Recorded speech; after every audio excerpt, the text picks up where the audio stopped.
queria muito trabalhar com o Karim. Gosto muito dos filmes dele, a gente se conhecia, então fiquei assediando o Karim para ele deixar eu fazer um filme com ele. Aí quando aconteceu, ele realmente me abriu o tempo que eu tinha, era para fazer isso, era uma prioridade para mim. Aí, então e foi um filme, assim, as produções de cinema, e é bom falar isso na frente de Georgia, assim, porque ela tem um mérito grande nisso. As produções de cinema não entenderam, não dimensionaram o valor do ensaio no filme. Às vezes o produtor acha que ensaiar é gastar dinheiro. E o ensaio é uma coisa fundamental, assim, não só para a integridade artística do filme, mas que o cara vai poupar dinheiro lá na frente, ele vai evitar problemas. Quando ele tem um elenco bem ensaiado, bem... E a gente teve muito isso, a gente ensaiou 2 meses esse filme. Entre a preparação dos ensaios mesmo, tudo, com os atores e tal, eu fiz um treinamento violento ali com os caras dos guarda-vidas da Praia do Futuro. E ali veio o meu bronzeamento. Quem já esteve ali sabe que a chapa é quente.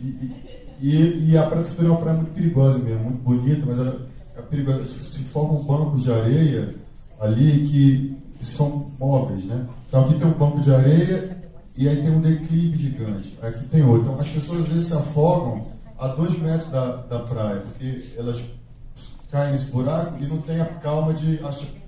Daqui a pouco ela dá um passo para o lado, ela pisa no outro buraco. Então os caras têm muitas ocorrências na praia. Então eu fiquei muito tempo com esses caras lá, como o Major Barreto e os guarda-vidas da Praia do Futuro, que são uns caras muito casca-grossa no mundo, assim, são muito bons, porque eles atendem muita gente. Isso deu um tom muito bom para o meu personagem, que começa ali a história, né, com aquele herói, com aquele bombeiro, e o negócio do cearense também, né?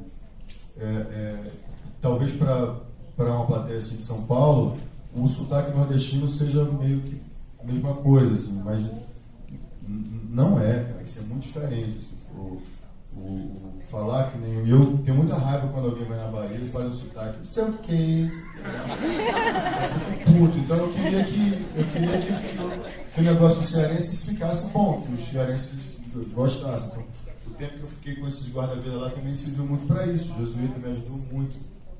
Acho que a preparação foi... E depois, quando a gente chegou em Berlim, muito ensaio também, muito ensaio lá, que era importante, é um filme de 3 atores, né? Então é importante que nós 3 nos conhecêssemos bem, que não só conhecêssemos bem nossos personagens, como nos conhecêssemos, nos tornássemos amigos. A passagem de Berlim com o Clemens lá, e era importante que eu me sentisse bem em Berlim, e ele foi fundamental lá, porque fez com que eu me sentisse em casa em Berlim, cara.